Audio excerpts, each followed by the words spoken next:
Hello, I'm going to read 5 poems from my collection Off Duty, published by Bloodaxe Books.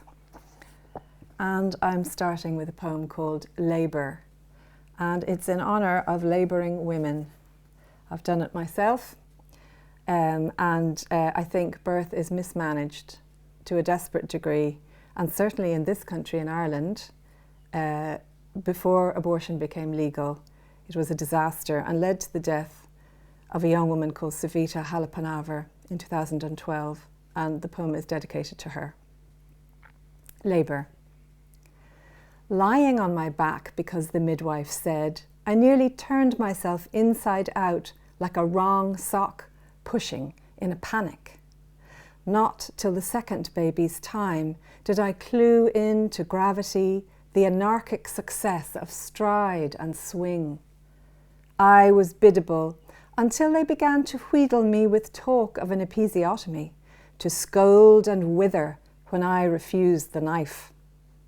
The small tear she made, shouldering out, was nothing compared to their plan of slicing me like some vegetal pod. They prefer the regimental recline and push. It fits their schedule, followed by the slitting.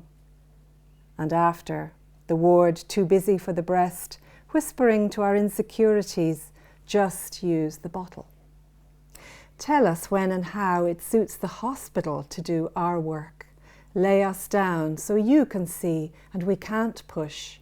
Cut us so our yells hiss out as air, dismiss our fears and cover up the damage and mistakes that leave us hurting, ashamed, incapable, or dead.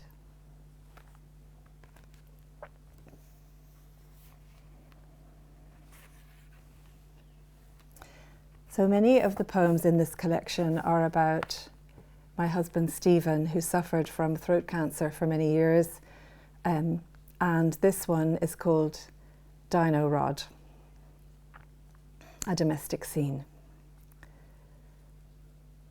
I push plates of broccoli, stuff the juicer with celery, carrot, tufts of wheatgrass, flourishing a full glass like a triumphant cocktail waitress.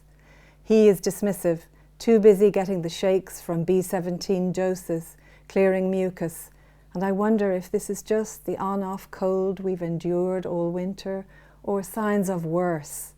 I hear his breathing's thickened and he's coughing more. At night he's snoring louder. But his days are still filled with work and research. We hold tight to rituals like cranky crustaceans who cannot bear to shuck our shells. Finally, I give in to a Gulf Stream of relent. I shelve the veg and my teacherish tirade. Instead, I do the woman thing, offer praise for a pipe well drained. He supervised the smelly job, chatting cheerily to the sullen man from Dino Rod. We just need a dino rod for my deaf ear, he jokes. I laugh and let it go, the need to control.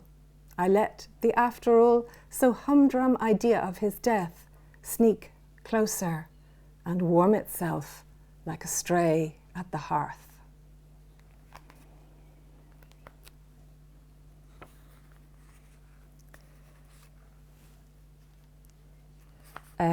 The next poem is called Operation, and it was a 12-hour ordeal for Stephen, this surgery. We had heard that Anthony Minghella, the film director, had actually died under the knife, undergoing a similar operation. So there was a good chance that Stephen would not actually survive the procedure, but it was the only route open to him at this point with the cancer. We had 2 small children.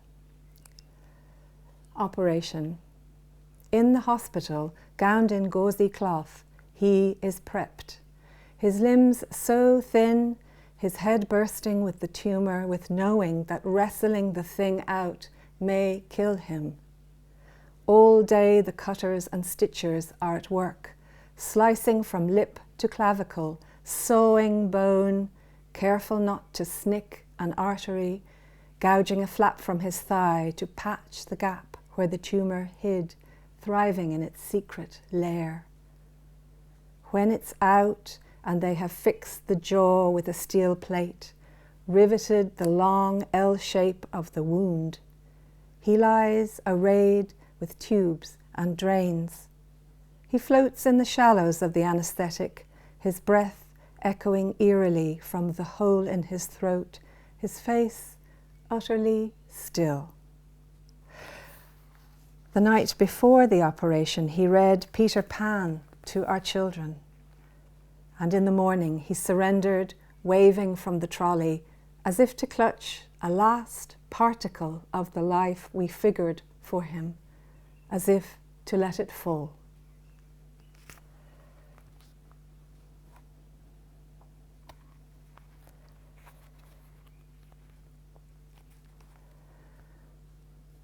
So in the end stages of his cancer, Stephen received the most gorgeous and loving support and care in the local hospice. It was 2010, which was an extreme winter here in Dublin. There was a lot of snow. And I visited him in the hospice with the children amidst these sort of Christmas card snowy scenes. Meanwhile, there was a terrible recession going on in the country. So it was a time of huge uncertainty and immobility, really.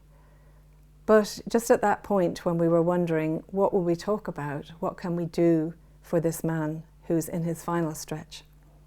My daughter, who has a lovely singing voice, sang for him, and he had been a professional musician, a cellist. So he loved music, and he was delighted to hear her sing. And it was the poem In the Bleak Midwinter by Christina Rossetti, but set to music. And the title is, What Can I Give Him? She sings with rare confidence, this red-cheeked girl out of a fairy tale, sweet mouth and yellow tumbled locks, performing for her father, room-eyed in the hospice chair. Adrift in our own midwinter, the grip of fear holds general in our land, so lately garlanded with easy largesse, now gaunt with debt, and the worst freeze in years.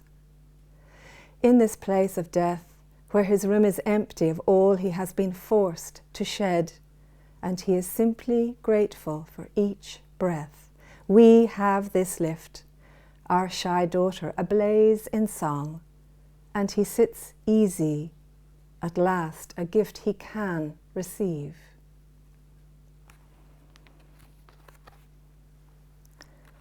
So the last poem I'll read from this collection is the title poem, Off Duty, and it was about that strange, surreal feeling of finding myself in my 40s, a widow.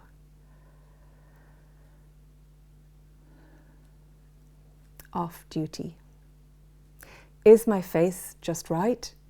Am I looking as a widow should? I pass the funeral parlour where 4 weeks ago the ceremony unfurled. Now I'm laughing with the children.